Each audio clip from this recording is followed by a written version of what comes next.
Hello everyone. आज हम UGC net JRF के लिए मोस्ट इम्पोर्टेंट प्रश्न 10 उपनिषदों को देखने वाले हैं, यानी इस वीडियो के माध्यम से लगाने वाले हैं। क्योंकि साथियों हमारे द्वारा 30 डेज की फ्री ऑनलाइन क्लासेज अभी प्रोवाइड कराई जा रही हैं, जिसमें से पहली यूनिट की फाउंडेशन ऑफ योगा यानी योग के इतिहास की सभी वीडियो के पार्ट्स 8 भागों में जो पार्ट्स बनाए हैं वो डाल दिए गए हैं। यदि आपने अभी तक नहीं देखे, पहली बार वीडियो देख रहे हैं, तो वहाँ जाकर प्ले लिस्ट में जाकर आप देख लें, क्योंकि बहुत ही इंपॉर्टेंट वीडियो आप एक बार देखेंगे तो आपकी सारी चीज़ें क्लियर हो जाएंगी कैसे क्या एग्जाम में आता है। क्योंकि हमारा टाइटल ही वीडियो का है एग्जाम के दृष्टिकोण से, तो जो भी प्रश्न बनते हैं एग्जाम में प्रीवियस ईयर में, जो भी प्रश्न बार बार रिपीटेड हो रहे हैं उनको भी हमारे द्वारा रखा गया है, आने की जो संभावना है वो भी बताए जाते हैं। तो ये आपको हेल्प मिलेगी इन वीडियो के माध्यमों से, इसलिए आपको ये वीडियो देखनी है, कोई भी वीडियो मिस नहीं करनी है, ना स्किप करनी है। जो भी साथी नए हैं, पहली बार वीडियो देख रहे हैं, एग्जाम दे रहे हैं पहली बार, उनके लिए तो बहुत महत्वपूर्ण है वीडियो है ही। तथा जो एक्सपीरियंस पहले भी एग्जाम दे दिए थे, जिनके 1-2 मार्क्स से जेआरएफ या नेट रह गया था, तो उनके लिए बहुत ज़्यादा हेल्पफुल होगी। क्योंकि आपके लिए यह वीडियो बताएंगे, देखेंगे आप पूरी साथी, तो आपको खुद पता लगेगा कि कितनी आपको चीज़ें क्लियरिटी आ रही है। क्लियरिटी जितनी भी आपको आएगी तो एग्जाम में प्रेशर क्रिएट नहीं होगा। क्योंकि प्रेशर क्रिएट होने से ही साथियों क्या होते हैं, 1-2 प्रश्न हमारे गलत हो जाते हैं, उसी से नेट या जेआरएफ रुक जाता है। तो चलिए हम वीडियो पर ज़्यादा समय ना गवाते हुए चलते हैं आगे। इस वीडियो में 50 आपको मोस्ट इंपोर्टेंट प्रश्न मिलेंगे, बहुत ही ज़्यादा इंपोर्टेंट, जो एग्जाम में सीधे सीधे प्रश्न यहीं से कोई भी प्रश्न पूछ सकता है। और जो भी बनते हैं प्रश्न उनको ही वीडियो में बताएंगे आपको, प्रश्नों को कैसे आ सकता है। प्रीवियस ईयर की जो मोस्ट बार बार रिपीटेड क्वेश्चन होते हैं उनको भी रखा गया है। तो आपको पूरी वीडियो देखनी है, और वीडियो को ज़्यादा से ज़्यादा अवश्य शेयर कर दें लोगों को जो भी नेट की या जेआरएफ की तैयारी कर रहे हैं, क्योंकि ये आप लोगों की हेल्प के लिए साथ ही वीडियो बनाई जा रही हैं, और ज़्यादा से ज़्यादा इसी लोगों को भेजेंगे, सभी लोगों की हेल्प होगी। ठीक है, पहली प्रश्न की ओर चलते हैं साथियों। पहला प्रश्न है, ईशावास्यव उपनिषद के अनुसार जो व्यक्ति केवल अविद्या की उपासना करते हैं वे किस अंधकार में प्रवेश करते हैं। यदि जो अविद्या की उपासना करते हैं, अंधतम अंधा अंधकार, घना अंधकार सूर्य लोक में, या महतम महान अंधकार है केवल ज्ञान लोक में। तो इसका साथ ही सही आंसर होगा अंतम यानी घना अंधकार में। ईशावास्यव उपनिषद में साथियों विद्या अविद्या की अवधारणा बताई गई है। पहले भी हमारे द्वारा एक वीडियो डाली गई, आपको दोबारा से फिर से बताए थे, आपने नहीं देखा, क्योंकि साथियों आपको हमारे सिलेबस में 10 उपनिषद यूनिट 2 में डाले गए हैं। तो उन उपनिषदों का आपको क्या साथियों सिलेबस पढ़ना है। सिलेबस में यानी पढ़ने का मतलब आपको सिलेबस समझना है कि हमें क्या क्या चीज़ पढ़नी है, और आपने ऐसा कर लिया, सिलेबस को जान लिया कि किस उपनिषद में क्या पढ़ना है क्या नहीं पढ़ना। जैसे मान लो ईशावास्यव उपनिषद है, तो इसमें क्या कर्म निष्ठा की अवधारणा, विद्या अविद्या, तो जो विद्या अविद्या से ही प्रश्न आया हुआ है। और जो ब्रह्म की प्राप्ति केनोपनिषद में आपने पढ़ लिया क्या क्या पढ़ना है, कठोपनिषद में योग की परिभाषाएं, और ये सारी चीजें आपको कवर करनी है। मांडुक उपनिषद में ओम की मात्राओं का वर्णन। तो ऐसे आप सिलेबस याद कर लेंगे तो साथ ही कोई प्रश्न आता है एग्जाम में, जैसे क्या होता है साथियों कि प्रश्न बनाते हैं तो किस उपनिषद के अनुसार ये क्या पूछा गया है। जैसे ओम की मात्रा का वर्णन किस उपनिषद में किया गया है, 4 ऑप्शन दे देंगे, प्रश्न उपनिषद, कठोर उपनिषद, मांडुक उपनिषद। तो आप बिना सीधे सीधे इजीली कर पाओगे, क्योंकि आपको पहले ही पता है सिलेबस में आपने कर लिया कि हमें इस सिलेबस में पढ़ना है। तो सबसे पहला काम आपका यही है कि सिलेबस में आपको खासकर 10 उपनिषदों का आपको सिलेबस पढ़ना है। मतलब हमको क्या क्या पढ़ना है इसमें आपको पूरा वो कवर करना है। उससे आपके जो 4 से 5 प्रश्न आते हैं 10 उपनिषद में यूनिट 2 में से, 4 से 5 प्रश्न साथियों यहाँ से आते हैं 10 उपनिषद में से, और 6 से 7 प्रश्न आ जाते हैं भगवत गीता से, दो प्रश्न आते हैं योग वशिष्ठ। ऐसे आपकी दूसरी यूनिट से लगभग 10 से 11 प्रश्न आ जाते हैं। तो आपको कोई भी प्रश्न छोड़ना नहीं है, सभी चीज़ों को कवर करनी है साथ में लेकर, इसलिए हमारे द्वारा बार बार बताई जा रही है, एक्सप्लेन करके अच्छे से बताया गया कैसे आपको पढ़ना है। तो इसका आंसर साथियों होगा घना अंधकार में। ईशावास्यव उपनिषद में कहा गया कि जो केवल अविद्या यानी कर्मकांड की उपासना करते हैं वे घने अंधकार में प्रवेश करते हैं। घने अंधकार में अविद्या बताया गया है। और विद्या के लिए क्या बताया गया है, उसमें एग्जाम में पूछ सकता है, तो विद्या के लिए बताया गया है कि ज्ञान पूर्वक कर्म की उपासना करके, यानी कि उनके उसके अप्रूव भी काम नहीं करना, तो वो अंधकार से भी घोर अंधकार, ये घने अंधकार है और इससे भी घोर अंधकार। क्योंकि साथ ही जो विद्या जानते हुए भी कर्म नहीं कर रहे हैं, अच्छे जानते हुए भी किसी भी चीज को जानकर भी, तो वो घोर अंधकार में प्रवेश करे जाते हैं कि तुमको सारी चीजें पता थी फिर भी तुमने अच्छे कर्म नहीं किए। तो एक तरह से ऐसे याद कर लो कॉन्सेप्ट करके कि वो घोर अंधकार में प्रवेश किए थे। विद्या, विद्या यानी ज्ञान। अविद्या रूपी अविद्या घना अंधकार में। तो पहला प्रश्न का आंसर ऑप्शन ए होगा। नेक्स्ट प्रश्न की ओर चलते हैं साथियों। केन उपनिषद का मुख्य उद्देश्य क्या सिद्ध करना है? अब केन उपनिषद का आपने पहली सिलेबस में पढ़ लिया तो आप इजीली कर पाओगे। प्रश्नोपनिषद में क्या क्या पूछा गया है, प्राण रई की अवधारणा किसके पढ़नी है, तो प्रश्नोपनिषद में पढ़नी है। 6 प्रश्न कौन कौन से पूछे गए थे वो पढ़ने। तो इजीली आप ये सारी चीजें पहले ही कवर कर लेते हो कि हमें क्या क्या पढ़ना है सिलेबस में। जैसा कि यूजीसी ने पहले डिफाइन कर दिया कि आपको ये चीज पढ़नी है। आप नहीं भी पढ़ोगे, बस बाहर से पढ़ोगे, क्योंकि एग्जाम क्या है साथी, 10 उपनिषद में इजीली बाहर से प्रश्न पूछ लेता है। यानी डेप्थ ज्यादा नहीं है, डेप्थ ज्यादा तो केवल श्लोक में जाएगा, श्लोक में पूछेगा, कोई श्लोक का दे देगा अंदर तो पूछेगा इसके अनुसार ये क्या बताया गया है, ये किस उपनिषद में ब्रह्म को अद्वन कहा गया है, तो ऐसे पूछ लेगा। तो ये चीजें आपको फिर तो पढ़नी पड़ती है फैक्ट वाली। तो इसलिए पहले तो आपको कवर करना है सिलेबस में। यदि आपको 3 से 4 प्रश्न सही करने हैं तो सिलेबस ही आप कर लोगे, तो वहीं से इजीली कर पाओगे 4 ऑप्शन में से एलिमिनेट करके ऑप्शन कोई इस मेथड से। इसलिए हमारे द्वारा कहा जाता है बार बार सिलेबस आप पढ़ो एक बार। केन उपनिषद का मुख्य उद्देश्य क्या सिद्ध करना है?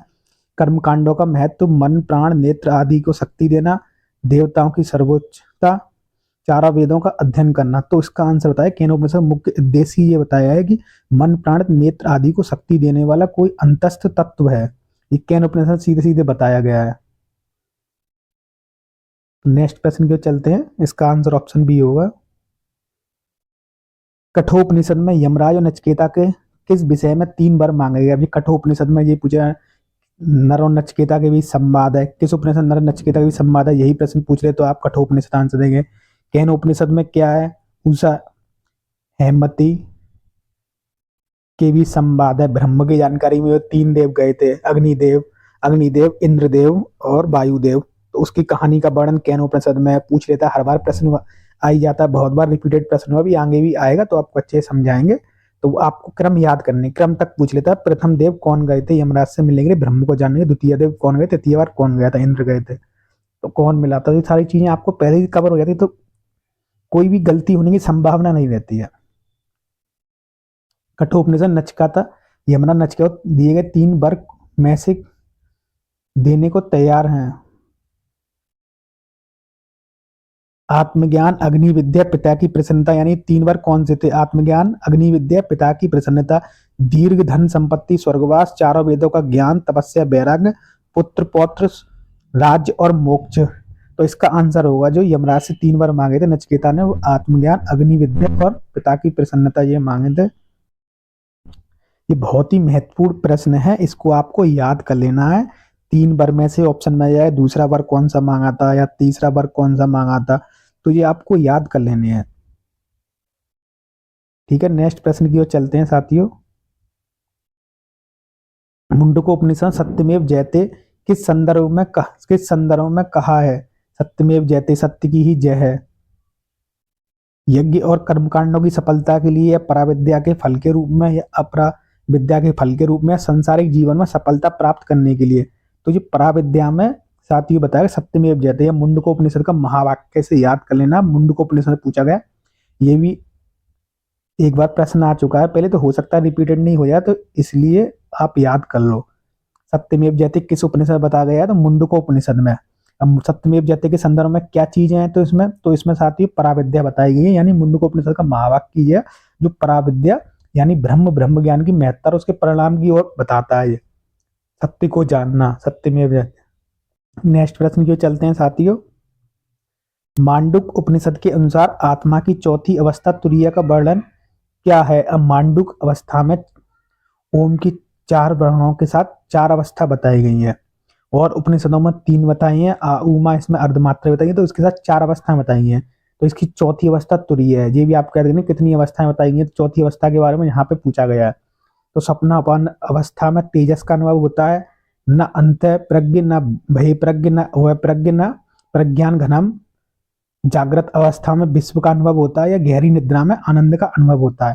तो इसका सही आंसर होगा साथियों जागृत अवस्था विश्व का अनुभव होता है। सॉरी, यहाँ पर इसका आंसर जो होगा न अनंत प्रज्ञा, न भय प्रज्ञा, न अवय प्रज्ञा, वो दूसरा साथियों अवस्था है। इसका यहाँ पर तुरीय अवस्था का पूछा तो अनंत प्रज्ञा, न भय प्रज्ञा, न अवय प्रज्ञा। एक बार फिर से रेज करके बता देते हैं। ऑप्शन 20 का सही आंसर होगा इसमें तुरीय अवस्था जागृत यानी भय प्रज्ञा से संबंधित है। स्वप्न जो अंतःप्रज्ञ और सुषुप्ति प्रधान घन से परे अवस्था है। तो ये आपको अवस्थाएं भी याद करनी है। नेक्स्ट प्रश्न जो चलते हैं साथियों, तैत्तिरीय उपनिषद के अनुसार पंचकोशों का सही क्रम क्या है? अब किस, सीधे सीधे प्रश्न ये है, किस उपनिषद में पंचकोश की अवधारणा बताई गई है? जैसे कि 2 बार प्रश्न आ चुका है 2017 से अब तक रिपीटेड, तो ये इंपोर्टेंट प्रश्न है, इसलिए आपको ये कराए जाते हैं कि हो सकता है ये आ जाए। ये प्रश्न नहीं आते तो इसमें घुमा फिरा के पूछिए, द्वितीय अवस्था पूछ ले, पंचकोश तृतीय पूछ ले, कोई पूछ ले। तो इसमें क्या पूछा है, पंचकोश के सही क्रम क्या है, इसमें सही क्रम पूछा है। विज्ञान में, मनो में, प्राण में, अन्न में, आनंद में, या आनंद में, प्राण में, विज्ञान में, आनंद में, आनंद में, विज्ञान में, मनो में, प्राण में, अन्न में, मनो में, अन्न में, प्राण में, विज्ञान में। तो इसका सही आंसर होगा ऑप्शन बी, अन्न में। अन्न में के बाद साथियों आता है अंदर डेप्थ, प्राण में, अंदर की ओर जा रहे हैं जाते हैं प्राण में। प्राण में के बाद आता है मनो में, मनो में के बाद आता है यहाँ पर विज्ञान में, विज्ञान में, विज्ञान में उसके बाद आती है अंतिम अवस्था आनंद में, आनंद की अनुभूति, जैसा कि नाम है आनंद में। तो ये पांचों क्रम आपको याद करने लिए पंचकोश की अवधारणा, और पंचकोश की अवधारणा किस उपनिषद में बताई गई है? तैत्तिरीय उपनिषद में। तो ये भी प्रश्न बनता है, तो ये आपको याद कर लेनी है, पांचों ही क्रम तो आपको अवश्य याद करने हैं। नेक्स्ट प्रश्न, बृहदारण्यक उपनिषद में याज्ञवल्क्य और मैत्रेयी का संवाद किस विषय पर केंद्रित है? अब ये संवाद बृहदारण्यक उपनिषद में संवाद ही पूछता है, याज्ञवल्क्य और मैत्रेयी, तो इसके बीच जो संवाद है वो किस विषय पर? आत्मा का अमृतत्व और उसकी प्राप्ति के साधन, ये देवीय शक्तियों का आह्वान, चारों आश्रमों के नियम, ये यज्ञों के प्रकार और उसके फल, किसके बारे में बताया गया? तो यहाँ पर ये आत्मा का अमृतत्व जानने के लिए उसकी प्राप्ति क्या साधन है, ये याज्ञवल्क्य से मैत्रेयी संवाद के रूप में प्रश्न पूछे थे। जिज्ञासा थी उनके अंदर जानने की कि आत्मा का अमृतत्व और उसकी प्राप्ति क्या साधन है, तो उनके साधन यहाँ पे बताए गए हैं। याज्ञवल्क्य अपनी पत्नी, यानी वो याज्ञवल्क्य की जो पत्नी है मैत्रेयी, उसको आत्मज्ञान की शिक्षा देते हैं और बताते हैं कि आत्मा का कामना के लिए यह सबसे प्रिय होता है। ये चीजें बताई गई हैं, ये आपको सारा पढ़ना है। नेक्स्ट प्रश्न, ऐत्रेय उपनिषद का महावाक्य क्या है? ऐत्रेय उपनिषद का महावाक्य पूछा है इसमें, अहम ब्रह्मा, अहम आत्मा ब्रह्मा, तत्त्वमसि, प्रज्ञान ब्रह्मा, अहम ब्रह्मास्मि, मैं ब्रह्मा हूं, ये पूछा है। तो इसका सही आंसर होगा अहम ब्रह्मास्मि, यानी यह ऋग्वेद से संबंधित ऐत्रेय उपनिषद का महावाक्य है। हाँ साथियों, आपको एक और चीज करनी है, अभी हमें याद है, ये 10 उपनिषद है, किस वेद से संबंधित है? ये बेसिक प्रश्न है, जी आपको रटने हैं। ईशावास्य उपनिषद, पहले तो आपको इनका यही याद होना 10 उपनिषद कौन कौन से पढ़ने हैं, तो ईश, कैन, कठोप, प्रश्न, मुंडक, मांडुक, ऐत्रेय, तैत्तिरीय, छांदोग्य, बृहदारण्यक उपनिषद। तो ऐसे आपको क्रम ये हो गए। अब इन उपनिषदों के कौन सा उपनिषद किस वेद से संबंधित है, क्योंकि हर उपनिषद वेद से संबंधित है, क्योंकि वेदों के अंतिम भागों को उपनिषद कहा जाता है, जैसे हमने पहले ही बताया था। जी साथियों, वेदों के अंतिम भाग हैं, अंतिम भाग, और अंतिम भाग को क्या कहते हैं? वेदों के अंतिम भाग को वेदांत, ये शब्दों से हो रहा है, वेदों का अंत, वेदों का अंत। और वेदों के अंत को क्या कहते हैं? उपनिषद, उपनिषद। और उपनिषद को क्या कहते हैं? उप प्लस निषद, निषद यानी गुरु के समीप जाकर ज्ञान की प्राप्ति करना, गुरु के समीप, समीप, निषद। तो ये ऐसे भी आपको आना चाहिए, बेसिक प्रश्न भी ऐसे बनते हैं तो पूछ लेते हैं, क्योंकि कोई भी वेद वगैरह का सीधे ज्ञान समझ में नहीं आता था, गुरु द्वारा शिष्य को दिया जाता था वेदों का ज्ञान, और ये उपनिषदों में वेदों के ज्ञान को सरल भाषा समझाने के लिए बताया गया है, तो इसे उपनिषदों में बताया गया है। तो आपको ये क्या करना है, 10 उपनिषद के किस वेद से संबंधित हैं वो वेद भी आपको याद कर लेना है। जैसे ये हम बता देते हैं, एक बार दोहरा देते हैं, यदि आपके नोट्स में आप नोट करते हैं ना, जैसे ईशावास्य उपनिषद है, शुक्ल यजुर्वेद से संबंधित है, केनोपनिषद सोमवेद से, कठोपनिषद है कृष्ण यजुर्वेद से। अब 3 फिर आते हैं, क्रम याद कर लेंगे तो इजीली सी होता है साथियों, क्योंकि प्रश्न उपनिषद, मंडूकोपनिषद और मांडुक्य उपनिषद, ये तीनों उपनिषद अथर्ववेद से संबंधित है। फिर उसके बाद आता है 7वां ऐत्रेय उपनिषद, ऋग्वेद से, तैत्तिरीय उपनिषद कृष्ण यजुर्वेद से। यजुर्वेद की 2 शाखाएं हैं साथियों, एक शुक्ल यजुर्वेद, एक कृष्ण यजुर्वेद। शुक्ल से हमने क्या बताया था अभी, ईशा उपनिषद बताया था, और कृष्ण यजुर्वेद से कौन? तैत्तिरीय उपनिषद। तो आपको यहाँ पर कंफ्यूजन नहीं रखना है, दो बचते हैं नौमा छांदोग्य उपनिषद, ये सोमवेद से है, और बृहदारण्यक उपनिषद ये शुक्ल यजुर्वेद से है। अब यहाँ पर से एक प्रश्न इनमें से क्या आएगा पता है साथियों, और पूछ लेगा ऐसा कौन सा उपनिषद है 10 उपनिषदों में जो केवल ऋग्वेद से संबंधित है। तो केवल एक तैत्तिरीय उपनिषद ऐसा है जो ऋग्वेद से ही संबंधित है, यानी कि एक उपनिषद 10 में ऐसा रखा है जो केवल ऋग्वेद से, बाकी अथर्ववेद से प्रश्न उपनिषद संबंधित है, मुंडको भी है, मांडको भी है, सोमवेद के भी यहाँ पर केन उपनिषद संबंधित है, छांदोग्य उपनिषद भी संबंधित है, शुक्ल यजुर्वेद से यहाँ पर ईश उपनिषद संबंधित है, बृहदारण्यक उपनिषद संबंधित है। तो ऐसे करके क्लियरिटी आपकी आ जाती है। अगर आप 10 प्रश्न, तो पहले तो आपको 10 जो सिलेबस में बताए गए हैं उनको आपको क्रम से याद करने हैं, फिर वो किस बेस से संबंधित है वो आपको लिख लेना है उनके सामने नोट्स बना के। तो कोई भी प्रश्न आगे पीछे घुमा फिरा के पूछेगा आप इजीली कर लोगे, ये हमारा कहने का आशय है। नेक्स्ट प्रश्न की ओर चलते हैं साथियों। छांदोग्य उपनिषद में श्वेत केतु को उसके पिता उद्दालक ने तत् त्वम असि यह शिक्षा कितनी बार दी थी, यानी कितनी बार दी थी, तत् त्वम असि वह तुम हो, 7 बार दी थी, 9 बार दी थी, 3 बार दी थी या 10 बार दी थी। तो इसकी ये साथियों यहाँ पर 9 बार ये शिक्षा दी गई थी इनके द्वारा, यानी उद्दालक ने 9 सीधे श्लोक में यह दिया गया है कि 9 दृष्टांतों, यानी जैसे मनु नमक नदी के माध्यम से तत्वम असी की शिक्षा को 9 बार दिया था, यानी ये सीधे रटने के लिए कहानी बताएगी आपको, पढ़ने के लिए आगे मिलेगी छांदोग्य उपनिषद में। तो रटने वाला प्रश्न है, सीधे सीधे आप इसमें 9 बार आप रट लीजिए। नेक्स्ट प्रश्न की ओर चलते हैं।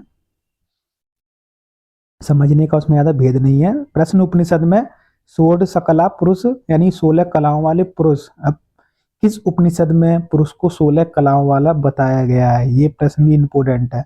तो प्रश्न उपनिषद किससे संबंधित है, रही प्राण की अवधारणा किसमें बताई गई है, फिर दोहराते हैं प्रश्नोपनिषद में ऐसा कौन सा उपनिषद है जिसमें प्रश्न पूछे गए हैं। तो प्रश्नोपनिषद नाम से ये आ चुके हैं प्रीवियस ईयर प्रश्न, इसलिए साथियों हमारे तरफ बताया था रिपीट करके, जैसे कि फिर दोबारा से नहीं, या तो समझ लें प्रश्नों को, इसलिए बार बार रिपीट किए जाते हैं।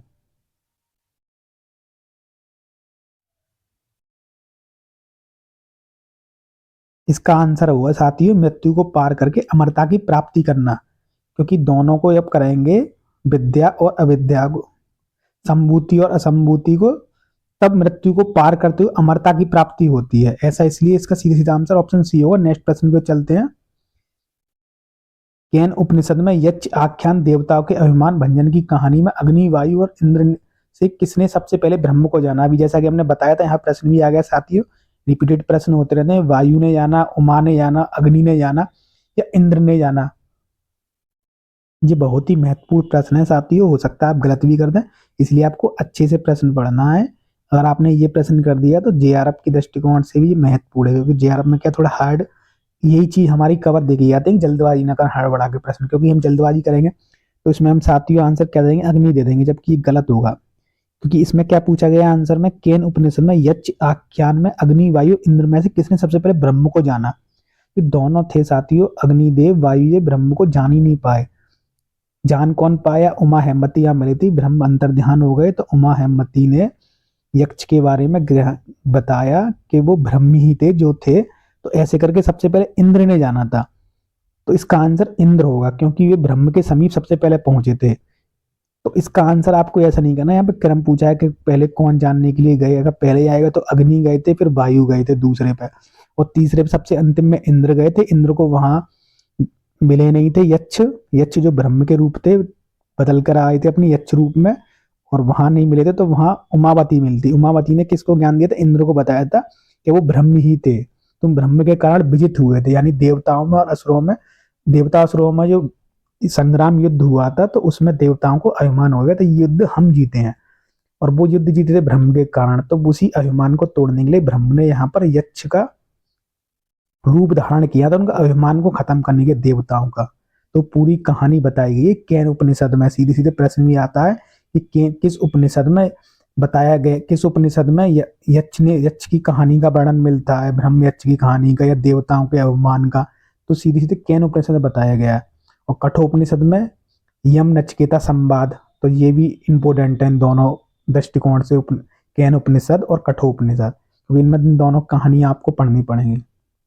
नेक्स्ट प्रश्न की ओर चलते हैं साथियों। मुंडकोपनिषद के अनुसार पराविद्या का विषय क्या है? अब बहुत ही इंपॉर्टेंट प्रश्न है, ये भी 2 बार रिपीटेड हो चुका है, 2 से 3 बार। पराविद्या पूछी है इसमें।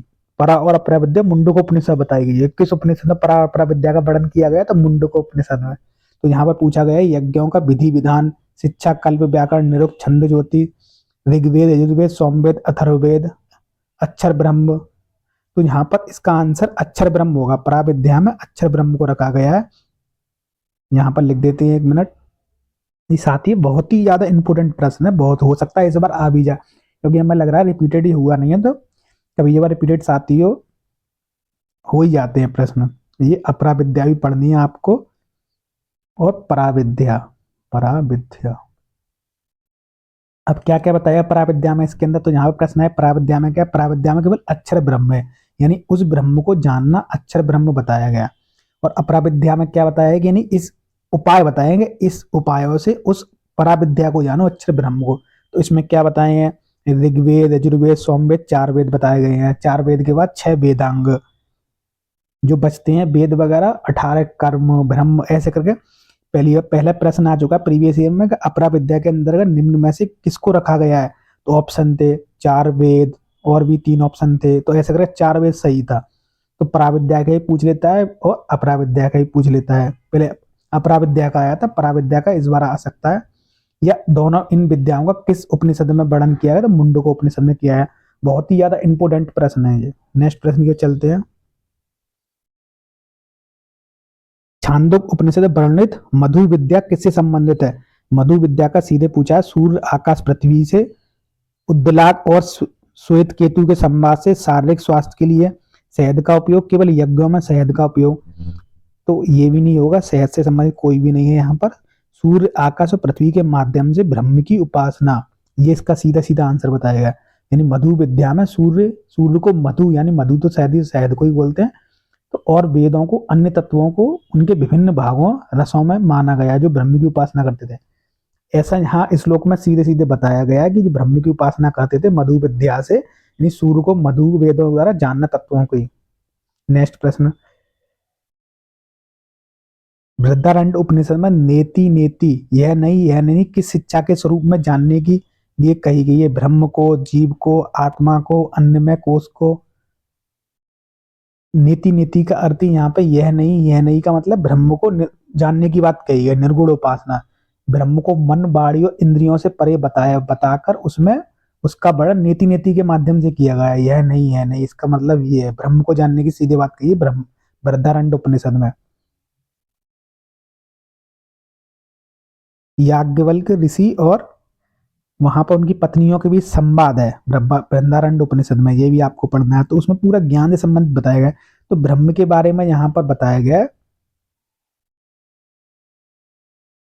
कठोपनिषद में शरीर को किसके समान बताया गया है? कठोपनिषद में शरीर को किसके समान बताया गया है? नाभ के समान बताया गया है, वृक्ष के समान बताया गया है, रथ के समान बताया गया है, घर के समान बताया गया है। ये भी बहुत इंपॉर्टेंट प्रश्न है, अभी आपको बता देंगे। पहले भी फाउंडेशन ऑफ योगा प्रश्न आया था, हमने अच्छे से समझाया था। तो यहाँ पर पूछा है शरीर को किसके समान बताया गया है? तो शरीर को साथियों यहाँ पर रथ के समान बताया गया है। रथ की तुलना करिए शरीर की सभी लिख देते हैं। ये भी 3 से 4 बार प्रश्न रिपीट हो चुके हैं, ए बी में मिलान में भी आ जाते हैं, इसलिए सभी बता देते हैं। बहुत ही ज्यादा इंपॉर्टेंट प्रश्न है साथियों, इरेज कर देते हैं, बता लिख देते हैं आप यहाँ पर। सबसे पहले शुरू होता है साथियों आत्मा। आत्मा क्या है यहाँ पर? रथी। शरीर को क्या बताया गया यहाँ पर? रथ। शरीर की तुलना रथ से की गई है। आत्मा रथी, शरीर रथ, बुद्धि सारथी। मन क्या है? लगाम, यानी बोलते हैं मन पे लगाम लगाओ तो मन लगाम, भटकता हुआ मन लगाम है। इंद्रियां घोड़े, और इंद्रियां विषय, जो अंतिम है इंद्रिय विषय यानी मार्ग। तो ये आपको सारे याद कर लेने हैं, फिर से आपको दोहरा दे रहे हैं साथियों को। घुमा फिर के कोई ना कोई पूछ लेता है, जैसे प्रश्न ने पूछा था कि शरीर की तुलना किससे की? रथ से। तो आपको ये पूरी टेबल याद करनी है। आत्मा का संबंध रथी से, यानी आत्मा को रथ सवार बताया गया, और शरीर की तुलना रथ से की गई है। आत्मा रथी यानी रथ सवार है, रथी, और शरीर रथ है, और बुद्धि यहाँ पे सारथी, मन लगाम, इंद्रिय घोड़े, इंद्रिय विषय मार्ग। साथ ही जो भगवत गीता पर जो भारी आपके देखा होगा इमेज छपी है, पूरा इसी पे कॉन्सेप्ट है। यानी जो बताया गया, जैसे सारथी क्या है यहाँ पर, अर्जुन के यहाँ पर कृष्ण भगवान कहते हैं सारथी। जो हमारी बुद्धि किसी के कंट्रोल में होती है तो कोई भी चीज गलत नहीं हो सकती, केवल अच्छे निर्णय, सारी चीज सारी गलत होती है, यानी सात्विक बुद्धि होगी, तो वही सारथी है। और यहाँ पर शरीर क्या, रथ के समान बताया गया है, और आत्मा रथी, मन लगाम, इंद्रियां घोड़े। अब जो घोड़े हमारे भाग रहे हैं, इंद्रियां, हाँ घोड़े तो आपने देखे होंगे बाहर, वो इंद्रियां, इंद्रियों के प्रतीक है, जो भाग रहे हैं, और इंद्रियां भी से अलग मार्गों पर भाग रहे हैं। तो ये चीज हमें बताई गई हैं, तो कठोपनिषद में तो आपको याद कर लेना है ये, क्योंकि एग्जाम के दृष्टिकोण से बहुत ही महत्वपूर्ण प्रश्न है। नेक्स्ट प्रश्न की ओर चलते हैं साथियों। प्रश्न उपनिषद में तीसरा प्रश्न किस विषय से संबंधित है? आ गया साथियों, फिर हमने बोला था यही घुमा फिरा के आते हैं। तीसरा प्रश्न पूछा है, सृष्टि की उत्पत्ति से, जागृत स्वप्न सुषुप्ति अवस्था से, सोड कलाय पुरुष से, या शरीर में प्राण कहाँ से आता है, कैसे स्थित होता है और कैसे बाहर निकलता है? ये तीनों चीज आ गई, तो इसका आंसर होगा, यही होगा इसका आंसर डी। शरीर में प्राण कहाँ से आता है, यानी प्राण के बारे में जानने की जिज्ञासा हुई। तीसरा प्रश्न किसने किया? अश्वलपुत्र कौशल्य ने। तो प्राण के बारे में किया। पहला प्रश्न क्या था? कात्यपुत्र कबंदी थे, उन्होंने प्रजा कैसे उत्पन्न हुई है? रही प्लस प्राण की, रही प्लस मिथुन से जो उत्पन्न हुए थे, रही प्लस प्राण, वो प्रजा से उत्पन्न हुई है। अब प्रजा को कौन धारण करता है? दूसरा प्रश्न, तो उन्होंने बताया था प्रजा को धारण करता है प्राण। अब प्राण के बारे में जिज्ञासा उत्पन्न होती है, तो यही तीसरे ऋषि थे अश्वलपुत्र कौशल्य, तो इन्होंने पूछा था अब इस प्राण के बारे में प्रश्न। तो इसमें यही पूछा है कि प्रश्न उपनिषद तीसरा प्रश्न किस विषय संबंध है? शरीर, उन्होंने पूछा शरीर में प्राण कहाँ से आते हैं, कैसे स्थित होता है और कैसे बाहर जाते हैं, यानी पूरा प्राण के बारे में चीजें पूछी इसमें। तो ये आपको सारी चीजें क्लियर कर लेनी है, आपको कोई भी चीज में कंफ्यूजन नहीं रखनी है। प्राण कहाँ से उत्पन्न होता है, शरीर में कैसे आता है, किस प्रकार से अलग अलग विभाजों में विभाजित होता है, यानी शरीर में कैसे निकलता है। तो प्राण की उत्पत्ति यहाँ पर आत्मा से बताई गई है, और प्राण शरीर में आत्मा के कारण ही आता है, और प्राण में अलग अलग विभाग है, यानी प्राण को यहाँ अपान, प्राण, अपान, समान वायु, नाग, क्रमल, देवदत्त, धनंजय, इन वायुओं के द्वारा बताया। तो ये दो बार प्रश्न ये भी रिपीटेड हो गया, प्राण की अवधारणा किस उपनिषद से संबंधित है? सीधे सीधे ये पूछ लेता है, क्योंकि सब प्राण के बारे में अधिक से विस्तार से बताया है। तो प्रश्नोपनिषद में सृष्टि की अवधारणा किसमें बताई है? सृष्टि, तो इसमें प्रश्नोपनिषद में। प्रश्नोपनिषद में कितने प्रश्न पूछे गए ऋषियों द्वारा? तो 6 प्रश्न पूछे गए हैं इसमें। 6 प्रश्नों को अंदर डेप्थ प्रश्न आता, तो इसलिए आपको 6 प्रश्न अंदर पढ़ लेने कौन कौन से प्रश्न पूछे गए हैं। मिलान में एवी वाले में क्या प्रश्न आता है, ऋषि और पुत्र किस किस को द्वारा पूछे गए, तो वो आपको 6 याद कर लेने हैं। ऐसे करके प्रश्न बनते हैं, बाकी सारा प्रश्नोपनिषद खत्म, क्योंकि आपने ये प्रश्नोपनिषद, नाम ही इसका प्रश्नोपनिषद, सारे प्रश्न ही आपने समझ लिए। कौन कौन से ऋषि थे, प्राण के बारे में किसने बताया, ओम के बारे में किसकी जिज्ञासा हुई जानने के लिए, तो ये चीज आप कर ले, सिलेबस यही खत्म है, यहीं से प्रश्न आते हैं। ऐसे आपको पढ़ना होता है। नेक्स्ट प्रश्न की ओर चलते हैं साथियों, टाइम का अभाव है, क्योंकि एग्जाम के दृष्टिकोण से पढ़ा रहे हैं, क्योंकि ज्यादा एक्सप्लेन करेंगे टाइम साथ ही लंबी वीडियो हो जाएगी। अच्छे से एक्सप्लेन करेंगे जब पूरा प्रश्नोपनिषद पढ़ाएंगे नोट्स। अभी साथियों आगे चलते हैं नेक्स्ट प्रश्न की ओर। ईशावास्यु उपनिषद में हिरण्येन पात्रेण, यानी सोने के पात्र से क्या ढका होने की बात कही है? बहुत ही इंपोर्टेंट प्रश्न है, एग्जाम के दृष्टिकोण से तो है ये, बाकी इंटरव्यू में पूछ लेते हैं। इंटरव्यू में जब आप कहीं भी इंटरव्यू देने आते हैं जॉब का, योग की, यज्ञ की अग्नि, सत्य का मुख, आत्मा का निवास स्थान, देवताओं का खजाना। तो जो सत्य छुपा है, हमारा सत्य का मुख है साथियों। यहाँ पर ईशावास्यु उपनिषद में सोने के पात्र से, हिरण्यगर्भ में पात्र से क्या ढकाया बताया गया? सत्य का मुख। यानी उपनिषद के अंतिम मंत्रों में भी कहा गया है कि सत्य का मुख सोने के पात्र चमकीले आवरण से ढका हुआ है, इसे हटाने की बात की गई है, प्रार्थना की है, इसे हटाओ।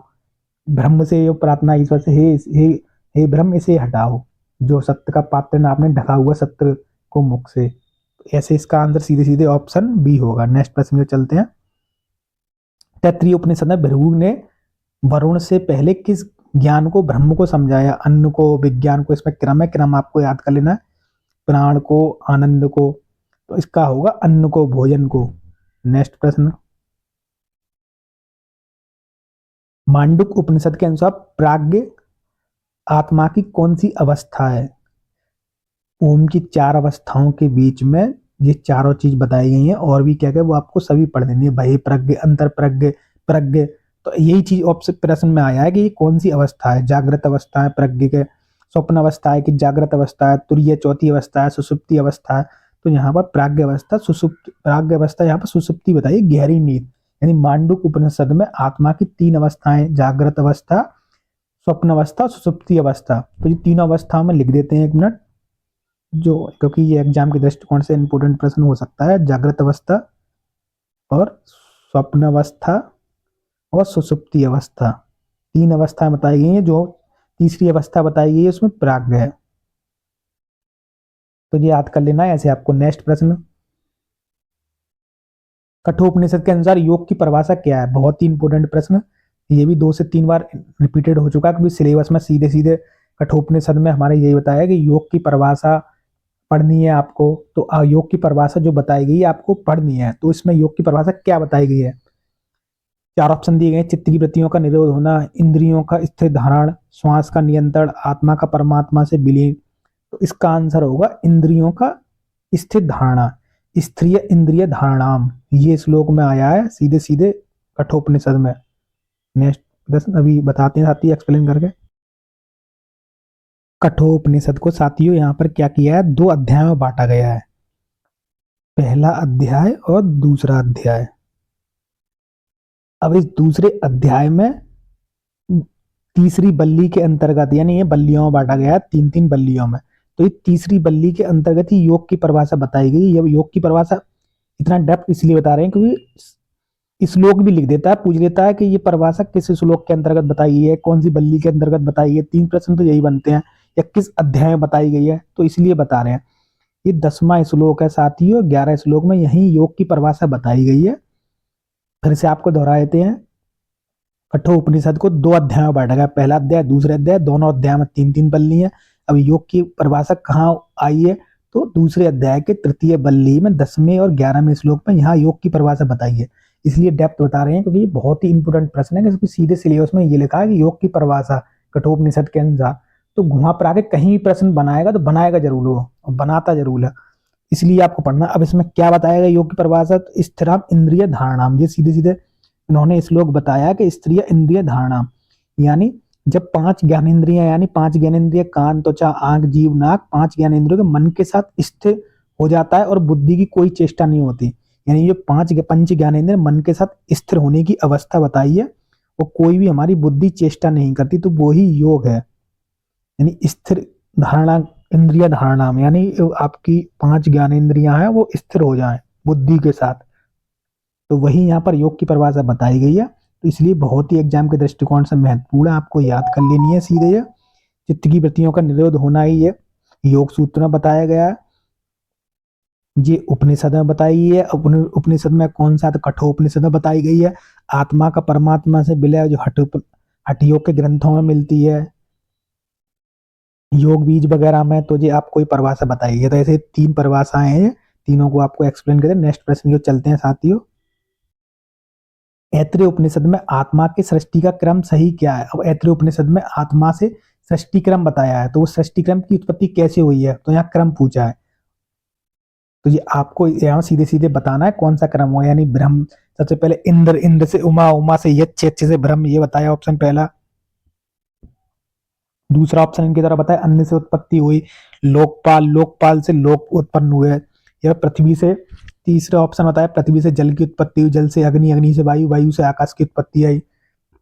या फिर चौथा ऑप्शन यहाँ पे बताया ज्ञान से मन उत्पन्न हुआ, मन से प्राण उत्पन्न हुआ, प्राण से अन्न उत्पन्न हुआ। तो यहाँ पर ऐत्रेय उपनिषद में आत्मा की सृष्टि का सृष्टि क्रम यहाँ पर सीधे सीधे ऑप्शन इनके द्वारा जो आप श्लोक पढ़ोगे तो यहाँ पर सीधे बी ऑप्शन है यहाँ पर, क्योंकि अन्न से यहाँ पर लोकपाल की उत्पत्ति हुई है, लोकपाल से यहाँ पर लोक उत्पन्न हुए। अभी आपको यहाँ पर लिख देते हैं नीचे, यहाँ पे क्या बताया, सबसे पहले अन्न, अन्न से क्या उत्पन्न हुए, लोकपाल, लोकपाल की उत्पत्ति, 8 लोकपाल बताए गए हैं। उसके बाद 8 लोकपालों से क्या उत्पत्ति है, 4 लोक, 4 लोक उत्पन्न हुए। ये जल, मरच, मरीचि, अब ये 4 लोक हैं। इन 4 लोकों के बाद आत्मा का सीधे वर्णन बताया गया है। तो ये क्रम भी पूछता है, अपान प्राण से हुई आत्मा, अन्न की उत्पत्ति, अन्न से उत्पन्न 8 लोक उत्पन्न हुए, 8 लोक से 4 लोक उत्पन्न हुए, 4 लोक से फिर आत्मा, ऐसे करके पूरा आपको विस्तार से वर्णन बताया गया है ऐत्रेय उपनिषद में। ये इंपोर्टेंट है, जो भी उत्पन्न हुई चीजें वो क्रम भी आते हैं एग्जाम में, आपको एग्जाम में से दृष्टिकोण से इन चीजों को भी पढ़ना है, मिस नहीं करना है। नेक्स्ट प्रश्न को चलते हैं। 30 मिनट होगी साथियों, लगभग 50 प्रश्न है, एक्सप्लेन करने में साथियों टाइम लगता है, इसलिए वीडियो ज्यादा बड़ी हो जाती है। आपकी हेल्प के लिए वीडियो बनाई जा रही है, इसलिए शेयर ज्यादा कर दिया करो। नेक्स्ट प्रश्न, छांदोग्य उपनिषद सत्यकामा जलावा की कथा किस बात पर जोर देती है? यज्ञों के निष्पादन की सही विधि, दीर्घायु प्राप्त करने का रहस्य, सत्य बोलने का महत्व, ब्राह्मणत्व का निर्धारण, पंचभूतों के बीच संबंध। तो इसका आंसर होगा सत्य बोलने का महत्व और ब्राह्मणत्व का निर्धारण। छांदोग्य उपनिषद सत्य काम द्वारा यही चीज बताई गई है। नेक्स्ट प्रश्न ये चलते हैं साथियों। बृहदारण्यक उपनिषद में आत्मज्ञान के साधन के रूप में क्या वर्णन किया गया? आत्मज्ञान साधन, अहिंसा, सत्य, अस्तेय, आसन, प्राणायाम, प्रत्याहार, श्रवण, मनन, निध्यासन, यज्ञ, दान, तप। तो इसमें श्रवण, मनन, निध्यासन बताया गया है आत्मज्ञान के साधन, सीधे सीधे बताया गया है श्रवण, मनन, निधिध्यासन। जो ज्ञान योग में साथियों बताए गए हैं, ज्ञान योग में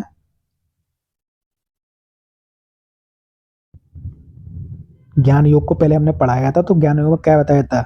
वही रंग और अंतरंग। अब अंतरंग के अंतर्गत श्रवण, मनन, निध्यासन, चौथी अवस्था क्या है? आत्म साक्षात्कार या समाधि। तो वही यहाँ पर क्या बताए गए हैं? ज्ञान के साधन यहाँ पे भी बताए गए हैं, श्रवण, मनन, निध्यासन। बहिरंग कौन से थे ज्ञान योग के? एक बार लिख देते हैं फिर से, नहीं तो आपको कंफ्यूजन होता है, याद करोगे नहीं। ज्ञान योग के बहिरंग क्या बताए थे? विवेक, वैराग, सठ संपत्ति, मुमुक्ष। विवेक, वैराग्य, सठ संपत्ति, आपको 6 संपत्ति भी करनी है याद, क्योंकि ये आती रहती है। समदम, उपरतित, इच्छा, श्रद्धा, समाधान, ये क्रम भी याद करने, पहले ही बताया था। और अंतरंग के अंतर्गत क्या रखे गए हैं? अंतर्गत के अंतर्गत ये रखे गए श्रवण, मनन, निध्यासन। चौथी अवस्था इनके बाद प्राप्त होती है आत्म साक्षात्कार या समाधि की। तो जी आपको ज्ञान योग में से ये प्रश्न बहुत ज्यादा इंपोर्टेंट बनता है, हर बार पूछ ही लेता है जब प्रश्न रखते हैं ज्ञान योग में से। तो वही चीज आत्मज्ञान के लिए यहाँ बताई बृहदारण्यक उपनिषद में, ऐसे कोरेट करना है चीज का, अलग कुछ नहीं बताया। नेक्स्ट प्रश्न क्यों चलते हैं। प्रश्न उपनिषद के अनुसार रई, अन्न और प्राण की अवधारणा। प्रश्न उपनिषद में आगे रई और प्राण की पहले बताई थी। जो यज्ञ किया था, मिथुन उत्पन्न हुआ था, मिथुन, और इस मिथुन को 2 भागों में बटा, रई प्लस प्राण। रई को यहाँ पर अन्न कहते हैं, प्राण को प्राणी है यहाँ पर। अब ये पूछा है प्रश्न उपनिषद के अनुसार रई और प्राण किसका रूप है? जागृत और स्वप्न का, देवताओं और मनुष्य का, प्रजापति ब्रह्म के 2 अंश हैं या ईश्वर से माया? तो प्रजापति ब्रह्म के 2 अंश हैं। यही यज्ञ किया था रई और प्राण से, मिथुन से उत्पन्न हुए थे, तो यही वही चीज बताई है, प्रजापति के 2 अंश ब्रह्म के, इनको बताया रई और प्राण को। नेक्स्ट प्रश्न की ओर चलते हैं। छांदोग्य कठोपनिषद में ओम प्रणव को किस रूप में वर्णित किया गया है? कठोपनिषद में ओम को, प्रणव को, ओम जो है प्रणव को किस स्वरूप में वर्णित किया गया है? परम ब्रह्म की प्राप्ति का सबसे अच्छा साधन माना गया है, पंच महाभूतों का संयोजन है, केवल एक ध्वनि माना गया, यज्ञों का अंतिम मंत्र माना गया। ऐसे ही प्रश्न मिलते हैं थोड़ा डेप्थ टाइप के, जिससे टाइम टेकिंग लगे, एग्जाम वगैरह पढ़ने में प्रेशर हो, इतना तो गलत करें चीजों को, इसलिए एग्जामिनर इन प्रश्नों को रख देते हैं एग्जाम में। तो यहाँ पर आपको पूछा है कि कठोपनिषद ओम प्रणव को किस रूप में वर्णित किया गया है? 4 ऑप्शन दिए गए हैं, इसका सही आंसर होगा यहाँ पर ए, पर ब्रह्म की प्राप्ति का सबसे अच्छा साधन माना गया है ओम प्रणव को। इसमें सीधे सीधे कठोपनिषद में बताया गया है, समझना बस यही आपको याद करना है सीधे। नेक्स्ट प्रश्न की ओर चलते हैं साथियों। केन उपनिषद में किसे तद्वन कहा गया कहकर ब्रह्म की उपासना करने की बात कही गई है? बहुत ही इंपोर्टेंट शब्द है तद्वन, कहकर ब्रह्म की उपासना करने की बात कही गई है। वह जो सबके द्वारा पूजनीय है, वह जो सभी वृक्षों में निवास करता है, या वह जो इंद्रियों द्वारा अनुभव किया जाता है, या वह जो ज्ञान का स्रोत है? तो वह जो सबके द्वारा पूजनीय है, ऑप्शन ए होगा। इस उपनिषद में कहा गया है कि ब्रह्म को तद्वन कहा गया है, ये भी इंपोर्टेंट है। ब्रह्म को यहाँ क्या कहा गया है, ये प्रश्न आया हुआ है, इसलिए आपको बता रहे हैं तद्वन। यहाँ पर ब्रह्म को तद्वन नाम से पुकारा गया है, याद कर लेना, ये बहुत ही इंपोर्टेंट है, कभी भी आ सकता है। तो इस उपनिषद में कहा गया है कि ब्रह्म तद्वन अर्थात वह जिसकी कामना की जा रही है, वह जो पूजनीय है, नाम से पूजनीय है, जिसकी कामना की है तद्वन की, तो इसलिए यहाँ पर पूजनीय होगा, उसकी पूजा की जा रही तद्वन नाम से। नेक्स्ट प्रश्न, मुंडको उपनिषद में किस प्रकार के यज्ञों को सुरक्षित नौका नौका कहा गया? आत्मज्ञान के लिए, ज्ञान प्राप्ति के साधन के लिए किए गए यज्ञ, या अपर विद्या के कर्म कांड के लिए, केवल ज्ञानियों की संतुष्टि के लिए किए गए कर्म? तो अपर विद्या से प्राप्त कर्म कांड के लिए यहाँ पर बताया गया है। नेक्स्ट प्रश्न, तैत्तिरीय उपनिषद में शिक्षा बल्ली में ऋषि ने विद्यार्थियों को स्नातक होने पर किस बात की शिक्षा दी है? ये इंपोर्टेंट है तैत्तिरीय उपनिषद, क्योंकि 3 बल्लियों में बांटा गया है। अभी आपको बताएंगे, पहले प्रश्न पढ़ देते हैं, उसके 4 ऑप्शन फिर यहाँ लिख देंगे बाद में जब एक्सप्लेन करें। केवल ज्ञान प्राप्त करो, कर्म छोड़ो, सत्य बोलो, धर्म का पालन करो, स्वाध्याय से विचलित ना हो, ब्रह्म को जानने के लिए केवल अन्नमय कोश की उपासना करो, अहिंसा और ब्रह्मचर्य का पालन करो। इसका आंसर बताया था सत्य बोलो, धर्म का पालन करो, स्वाध्याय से विचलित ना हो, ये बोला गया था। 3 चीजें तो आपको ये याद कर लेनी है। अब तैत्तिरीय उपनिषद के दृष्टिकोण से क्या इंपोर्टेंट है, महत्वपूर्ण, सबसे पहले तो ये तैत्तिरीय उपनिषद ही है, इनको 3 भागों में बांटा गया है साथियों। तो पहला ये शिक्षावल्ली, जैसा कि इसमें आया, शिक्षावल्ली के अंतर्गत ये गुरु से परंपरा द्वारा बताई गई चीज, ये सत्य बोलो, धर्म का पालन करो, स्वाध्याय से कभी भी विचलित ना हो, ये शिक्षावल्ली के अंदर यानी यही शिक्षा बताई गई है। दूसरा है ब्रह्मानंद वल्ली, ब्रह्मानंद वल्ली, लास्ट अंत में भृगु वल्ली। तो जो 3 भागों में बांटा गया है, इन 3 भागों में हमें यही चीज पढ़नी है। अब इन 3 भागों को डेप्थ में बताया गया है, वो आपको पढ़नी है। क्या क्या चीज है, कभी एग्जाम में ये पूछे हुए प्रश्न है कि भृगुवल्ली के अंदर क्या चीजें पूछी गई हैं या क्या बताई गई हैं। तैत्तिरीय उपनिषद में 4 लोगों की वर्णन किया गया है, वो किस वल्ली के अंतर्गत किया गया है, तो ये पूछ लेता है शिक्षा वल्ली में किसकी शिक्षाएं संबंधित हैं। अब ब्रह्मानंद वल्ली है, इसमें पंचकोश पहले हमने पढ़ाया था, पंचकोश की अवधारणा किस वल्ली में बताई गई है, तो पंचकोश की अवधारणा बहुत ही इंपोर्टेंट है। पहले तैत्तिरीय उपनिषद में बताया गया पंचकोश की अवधारणा। मुझे पंचकोश की अवधारणा तैत्तिरीय उपनिषद किस वल्ली के अंतर्गत बताया गया, तो ब्रह्मानंद वल्ली, यानी ब्रह्मानंद मतलब ऐसे याद कर लो कॉन्सेप्ट करके, सबसे अंतिम अवस्था कौन सी थी, आनंदमय कोश। तो आनंदमय कोश ही ब्रह्म के प्राप्ति है, ब्रह्मानंद वल्ली, यानी कि जो ब्रह्म को प्राप्त हो रही है अंतिम कोश, ब्रह्मानंद वल्ली। ऐसे करके आप कोलेट करके एक प्रेस अंडरस्टैंडिंग करके याद कर सकते हैं चीजों को, कभी जब कभी याद ही नहीं आती है तो ऐसे आप कोलेट कर सकते हैं। तो यहाँ पर एक बार फिर दोहरा देते हैं आपको क्रम। पहला कौन सा कोश था, अन्नमय, अन्नमय से प्राण में से था मनोमय, मनोमय से था विज्ञान में, विज्ञान में से अंतिम था आनंद में। एक बार प्रश्न ऐसे भी सीधे सीधे पूछा था, कौन सा 5वां स्तर बताया गया है ब्रह्मानंद वल्ली में, कोश का कौन सा 5वां स्तर है, यानी ब्रह्मानंद वल्ली में कोश का 5वां स्तर निम्न में से कौन सा है? 4 ऑप्शन दे दिए, अन्य में, प्राण में, विज्ञान में, आनंद में। तो 5वां स्तर था इसमें आनंद में, अंतिम अवस्था। जब आपको क्रम याद होगा तभी तो चीजें कर पाओगे, इसलिए तो बोला था आप क्रम याद कीजिए। तो ये क्रम इसलिए ये हमने बताए थे, क्रम को याद। नेक्स्ट प्रश्न की ओर चलते हैं साथियों। तैत्तिरीय उपनिषद में ये तो हो गया, नेक्स्ट प्रश्न की ओर चलते हैं। ईसावास्य उपनिषद के अनुसार विद्या और विद्या का संयुक्त फल क्या है? ये अभी प्रश्न रिपीटेड हो चुका है, आपका कमेंट करके इसका आंसर देना है। नेक्स्ट प्रश्न की ओर चलते हैं। मांडुक उपनिषद के अनुसार ओम के अक्षर से आत्मा की कौन सी अवस्था प्राप्त होती है? अब मांडुक उपनिषद में ओम की 4 अवस्थाएं बताई गई हैं। अब उसमें से जो पहली वर्ण की ध्वनि है आ ध्वनि की, उससे कौन सी अवस्था प्राप्त होती है?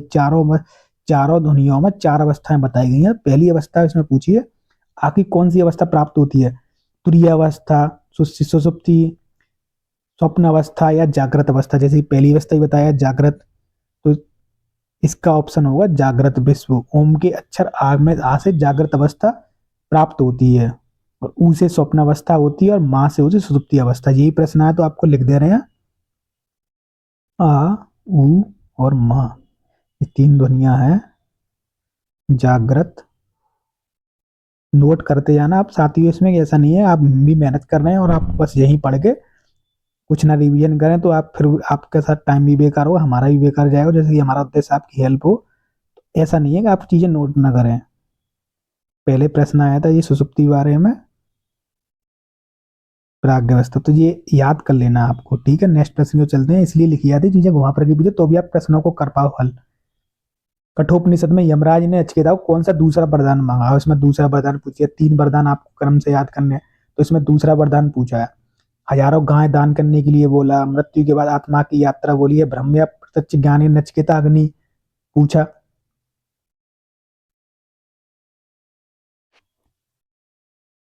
यहाँ पर आंसर होगा, 1 मिनट यहाँ पर लिख भी देंगे साथियों क्योंकि आपको कंफ्यूजन ना हो। दूसरे वर में नचिकेता अग्नि यानी स्वर्ग की अग्नि का साधन पूछा था। पहला वर, दूसरा और तीसरा। पहली बार में क्या मांगा था, पिता का क्रोध, पिता का क्रोध शांत हो जाए, पिता का क्रोध, क्योंकि वो गायों को दान दे रही थी, गाय बहुत सूखी वगैरह थी, दूध नहीं देती थी। यज्ञ किया था उनने, तो सीधे नचिकेता ने कहा था कि अपनी प्रिय वस्तु को दान दो, मतलब ये आप गाय को दान क्यों दे रहे हो, ये तो कोई काम की नहीं है। तो उन्होंने क्रोध में आगे बोला, मैं तुम्हें यमाचार्य यम को दान देता हूँ अपनी प्रिय वस्तु को। ऐसे करके फिर वो यमराज के यहाँ सीधे चले गए थे वो द्वार यमलोक में। तो वहां संवाद हुआ था दोनों के बीच। तो पहला क्रोध था पिता का ही क्रोध शांत हो जाए, ऐसी उन्होंने कामना की यमराज जी से, तो पिता का क्रोध शांत हो गया, उन्होंने वर दिया। दूसरे वर में मांगा था अग्नि का स्वरूप क्या है, अग्नि यानी अग्नि का स्वरूप। तीसरा वर इसमें मांगा था आत्मज्ञान, यानी मरने के बाद आत्मा कहाँ जाती है, कहाँ रहती है, क्या करती है, आत्मज्ञान, उसी को आत्मज्ञान कहा। तो ये तीनों वर बहुत ही इंपॉर्टेंट है, ये आते हैं, आपको क्रम भी याद कर लेना कौन कौन से वर मांगे थे, तो ये है। और तीसरे वर के चक्कर में ना लोभ भी देते, उन लोभों में से बहुत प्रश्न भी आते हैं, हाथी घोड़ा रथ देने की बात कही, भूमि ले लो, जितनी भी अप्सराएं रखनी है आप अपने उनसे सेवा करवाओ, ऐसे करके प्रश्न भी आते हैं, उनको आपको याद कर लेना है। नेक्स्ट प्रश्न, छांदोग्य उपनिषद में सद विद्या का मुख्य प्रतिपादन किस विषय का है।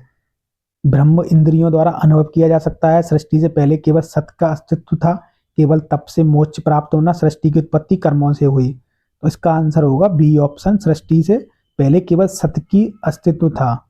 ये ऐसे करके सीधे याद कर लेना है, ज्यादा भेद नहीं लगाना है इसमें, समझ के। तैत्तिरीय उपनिषद में किस बल्ली में आ गया, फिर ऐसे पूछा था हमने, अब बल्ली का प्रश्न पूछ लिया इन्होंने। घुमा फिर के यही सारी चीज पूछते हैं, जो भी आपके सिलेबस में सिलेबस आपने कवर कर लिया तो उनके पास भी प्रश्न बनाने की नहीं है, वो प्रश्न घुमाते रहेंगे आपको, जितने से तो घुमाएंगे, आपको घुमाने का इनकी पहली प्रवृत्ति है। ब्रह्मपूज्य प्रतिष्ठा, ब्रह्मपूज्य आधार का वर्णन है, उपनिषदों में इसका उल्लेख नहीं है, भृगुवल्ली में है, ब्रह्मानंद बल्ली में है, शिक्षा बल्ली में है।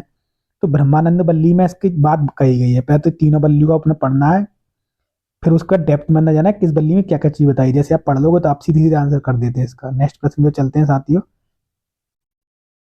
ऐत्रेय उपनिषद के अनुसार आत्मा किस प्रकार शरीर में प्रवेश करती है, मुख के माध्यम से करती है, इस उपनिषद में बताया गया है कि कानों के माध्यम से आत्मा प्रवेश कर रही है, या नाभि के माध्यम से आत्मा प्रवेश कर रही है, या सिर के शीर्ष पर स्थित विदारण द्वार है जो उसके माध्यम से प्रवेश कर रही है। तो ऐत्रेय उपनिषद में पूछा गया इसके अनुसार, तो इसमें सीधे सीधे बताया गया है कि सिर के शीर्ष पर स्थित जो विदारण द्वार, उसका नाम भी बता दिया गया, विदारण द्वार। एग्जाम में हो सकता है नाम पूछ ले, किस द्वार से आत्मा प्रवेश करती है, यानी ऐत्रेय उपनिषद के अनुसार आत्मा किस द्वार से प्रवेश करती है, तो ऑप्शन में फिर विदार द्वार भी होगा, तो विदार द्वार आपको याद कर लेना है।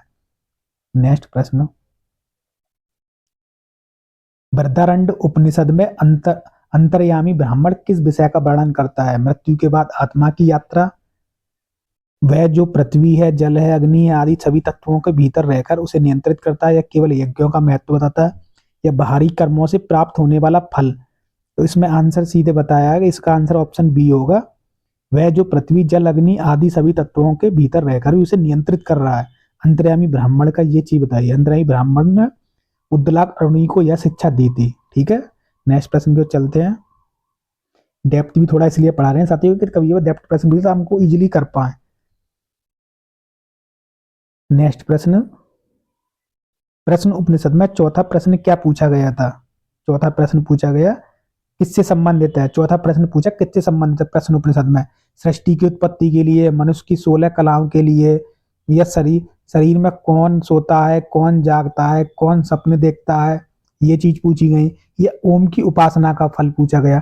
तो आपको ये 6 प्रश्न आपको याद कर लेने हैं। यहाँ पर चौथा प्रश्न के बारे में पूछा है गार्ग के बारे में, तो गार्ग के बारे में यहाँ पर आपको जो प्रश्न पूछे गए, स्वप्न के बारे में पूछा गया था, यानी यहाँ पर ऑप्शन होगा सी ऑप्शन होगा। शरीर में कौन जागता है, कौन सोता है, कौन स्वप्न देखता है, स्वप्न से संबंधित, तो इसलिए आंसर सीधा इसका ऑप्शन सी हो जाएगा। ऐसे करके आपको इजीली सॉल्व करने होते हैं चीजें। नेक्स्ट प्रश्न, मुंडको उपनिषद में गुरु अंगिरा ने शिष्य शौनक को किस विषय की शिक्षा दी थी? यज्ञ करने की विधि, वह ज्ञान जिससे सब कुछ जाना जा सकता है, संसार से मुक्ति का कर्म मार्ग, या चारों वेदों का ज्ञान। तो इसका आंसर होगा ऑप्शन बी, वह ज्ञान जिससे सब कुछ जाना जा सकता है, यानी उसे ही पराविद्या बोला। ठीक है, आपको याद कर लेना है। नेक्स्ट प्रश्न, 40वां प्रश्न। साथ ही ये वीडियो बड़ी होगी, 50 मिनट, लगभग 60 मिनट का बढ़ेगा। 50 प्रश्न है, 40वां प्रश्न है, क्योंकि साथ ही हमारे द्वारा चीजें एक्सप्लेन करके अच्छे से बताई जाती हैं, ऐसा अभी तक आपको किसी ने नहीं पढ़ाया होगा। क्योंकि एग्जाम के दृष्टिकोण से जो हर एक प्रश्न बनता है आगे पीछे, वो भी आपको यही बता दिया जा रहा है। हम दावे के साथ कह सकते हैं एग्जाम में इससे बाहर प्रश्न जा ही नहीं सकते हैं। अगर वो श्लोकों में से हार्ड प्रश्न रखेगा तो ही आप नहीं कर पाओगे, नहीं बाकी इजिली सारे प्रश्न कर लोगे।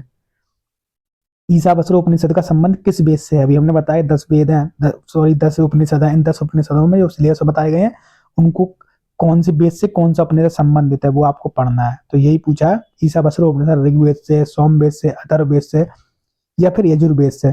तो ये चौथा ऑप्शन, इसका ऑप्शन डी सही होगा, यजुर्वेद के से संबंधित है ईशावास्य उपनिषद।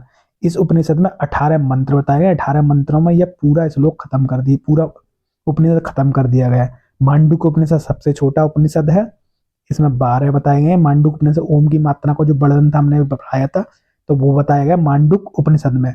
मुंडको उपनिषद में क्या आया था, अभी क्विज में महत्वपूर्ण, सत्यमेव जयते।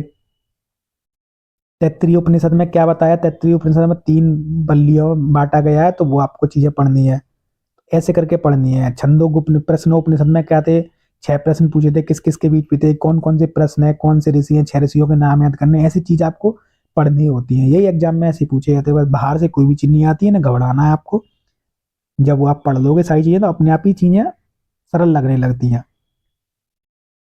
नेक्स्ट प्रश्न की ओर चलते हैं। केन उपनिषद का शांति पाठ किस देवता से संबंधित है? अब केन उपनिषद शांति पाठ बताया, किस देवता के लिए आहुति के लिए बताया गया है? अग्नि, मित्र, इंद्र, वरुण। तो इसका आंसर होगा इंद्रदेव के लिए। केन उपनिषद शांति पाठी सात्री जो है वो अग्नि के लिए यहाँ पर बताया गया, इंद्र के लिए बताया गया है, तो इंद्र इसका सही आंसर होगा। नेक्स्ट प्रश्न, ये तो हो गया। नेक्स्ट चलते हैं। कठोपनिषद के अनुसार योग का क्या फल है? जो योग की परिभाषा बताई उसका क्या फल बताया गया है? मृत्यु के बाद स्वर्ग में वास होना, इच्छाओं की पूर्ति, सभी दुखों से। जो 11वां श्लोक है, 2 अध्याय में कठोपनिषद फिर से लिख देते हैं, क्योंकि इंपोर्टेंट है, बार बार इसलिए लिख रहे हैं, बार बार चीज दोहराने से आपको चीजें याद हो जाएंगी। 2 अध्यायों में बांटा गया है, 2 अध्याय में बांट दिया। इसमें 3-3 बल्लियां हैं, ठीक है। 3-3 बल्लियों में आप कठोपनिषद परिभाषा कहाँ पूछी गई योग की, तो दूसरे अध्याय के तीसरी बल्ली के अंतर्गत श्लोक 10 और 11, 10 और 11। अब इसमें योग की परिभाषा के फल बताया, तो क्या फल है, यही प्रश्न है यहाँ पर। मृत्यु के बाद, इरेज कर देते हैं, मृत्यु के बाद स्वर्ग में वास, इच्छाओं की पूर्ति, सभी दुखों से मुक्ति, ब्रह्म की प्राप्ति, केवल शारीरिक स्वास्थ्य। तो इसमें ऑप्शन सी ये है, सभी दुखों से मुक्ति और ब्रह्म की प्राप्ति, क्योंकि अंतिम लक्ष्य हमारे ब्रह्म की प्राप्ति है। तो अब ऐसा तो नहीं है इसमें योग की परिभाषा देंगे तो इसमें कुछ अलग बता देंगे, तो वो चीज नहीं है। सभी दुखों से मुक्ति होगी, ब्रह्म की प्राप्ति होगी। नेक्स्ट प्रश्न, मांडुक उपनिषद में विश्व किसे कहा गया है, यानी विश्व किसको बोला गया है? सुसुप्ति अवस्था में, चौथी अवस्था है जो स्वप्न अवस्था में आंतरिक विषयों का अनुभव करने वाली, जागृत अवस्था में ब्राह्म विषयों का अनुभव कराने वाली। तो इसका ऑप्शन होगा जागृत अवस्था में बाह्य विषयों का अनुभव कराने वाली, उसे ही विश्व कहा गया है। जो आत्मा की पहली अवस्था है जागृत अवस्था, इसमें विश्व, यहाँ यह विश्व कही गई है, क्योंकि यह ब्रह्म जगत का अनुभव कराती है, इसलिए यह विश्व कही गई है। नेक्स्ट प्रश्न को चलते हैं।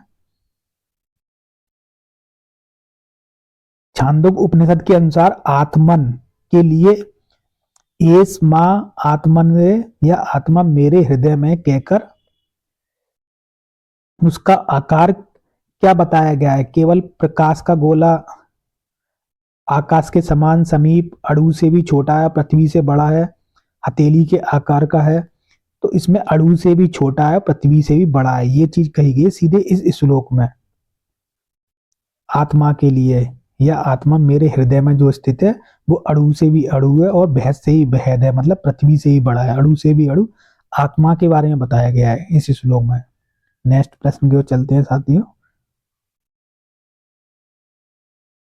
तैत्तिरीय उपनिषद में भय किस कारण से उत्पन्न है? ब्रह्म के अंतर्भेद से, केवल ज्ञान प्राप्त करने से, कर्म कांडों का सही ढंग न करने से, इच्छाओं का दमन करने से। तो यहाँ ब्रह्म ब्रह्म में अंतर्भेद देखने से बताया गया भय किस कारण से उत्पन्न हो रहा है। ब्रह्म में अंतर्भेद देख रहे हैं, उसी से भय की उत्पत्ति हो रही है, भय हो रहा है।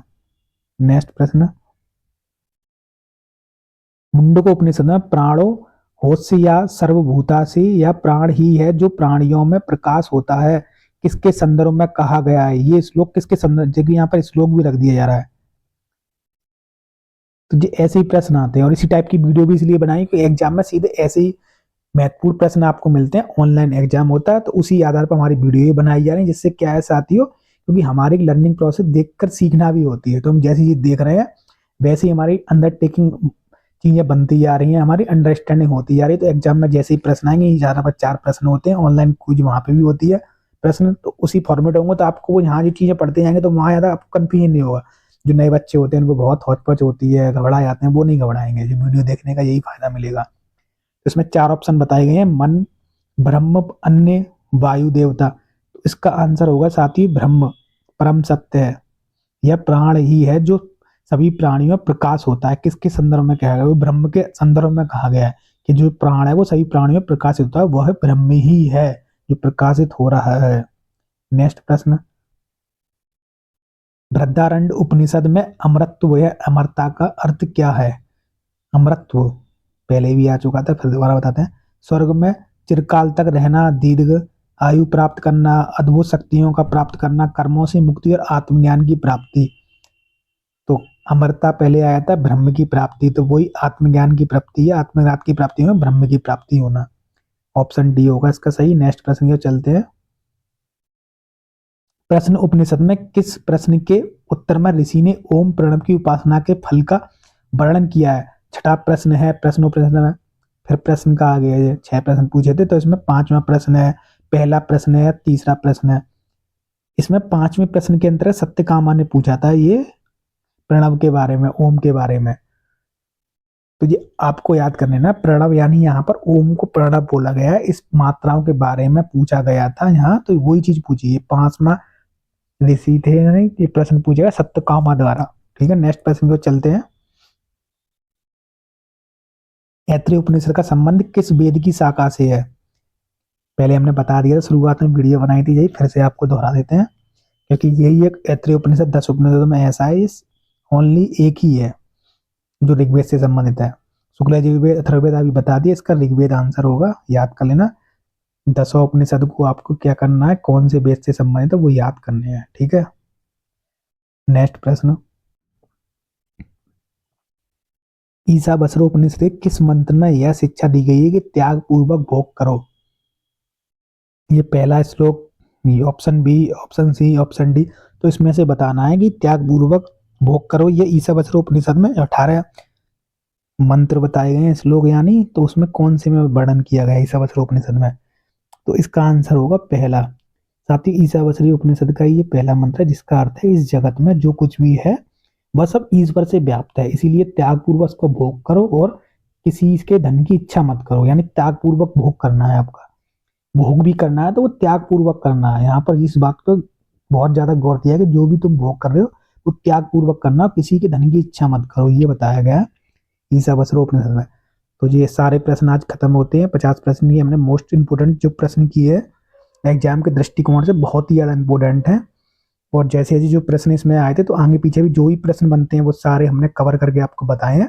कवर करने का मतलब है कि आपको ऐसे पढ़ना है, वो चीजें आपको यहाँ पर सिखाई हमने, तो आपके लिए बहुत ही हेल्पफुल रहेगी ये वीडियो। यदि आपके फ्रेंड हैं कोई भी तैयारी वगैरह कर रहे हैं, तो उन्होंने कोई ये वीडियो अवश्य शेयर कर दें, क्योंकि ये बहुत ही हेल्पफुल है। मान लो भी आपने देखी ली वीडियो कि आपको फिर भी अभी नहीं लग रही है, काम की नहीं है, हेल्प नहीं हुई हमारी, लेकिन आपको वो चीज़ अंडर समझ बन गई है एग्जाम की, तो आपको यहाँ पता नहीं चल रहा। जैसे आप एग्जाम देने जाओगे तब सारी चीज़ें समझ आएंगी हमें उस वीडियो से कितनी हेल्प मिली। तब आप हमें कमेंट करना है एग्जाम देने के बाद आओगे कि हाँ सर आपकी वीडियो से हमें बहुत हेल्प मिली। क्योंकि अभी आप क्या है, कोई नए स्टूडेंट होंगे वो ऐसे ही वीडियो देख रहे होंगे, एक आध प्रश्न देख लिया, स्किप कर ली चीज़ों को, तो ऐसा नहीं करना है। पुराने स्टूडेंट तो बेचारे उनका नहीं निकला, उनसे पूछिए, हर बार एक एक नंबर से 2 नंबर से जेआरएफ रह रहा है, नेट रह रहा है, तो वो तो बहुत मेहनत करते हैं, उनकी बात नहीं करने के बाद न्यू एस्पिरेंट है, न्यू स्टूडेंट है, तो उन न्यू स्टूडेंट को भी ऐसा नहीं करना, कोई भी चीज़ हल्के में नहीं लेनी है। अगर आपने फॉर्म डाला है तो सिस्टमेटिक तरीके से तैयारी करो, हमारा यही उद्देश्य है, आप तैयारी करो। तैयारी के लिए हम चीज़ें प्रोवाइड करा रहे हैं, हमारी चीज़ जो वीडियो बनाई है उनको देखो, इधर उधर भटकने से अच्छा अपने नोट्स बनाते हो साथ में, जो जो हम क्विज करा रहे हैं मोस्ट इंपोर्टेंट प्रश्न मैदान को समझो। इन प्रश्नों को वीडियो को देखने के बाद आपके अंदर ये अंडरस्टैंडिंग समझने में आ जाएगी कि आसानी होगी कि एग्जाम में किस टाइप के प्रश्न बनते हैं, कौन सा प्रश्न बार बार रिपीट हो रहा है। तो इस प्रकार आज ये 10 उपनिषद के हमारा पार्ट खत्म होता है। कल हमने योग वशिष्ठ का भी डाल दिया था।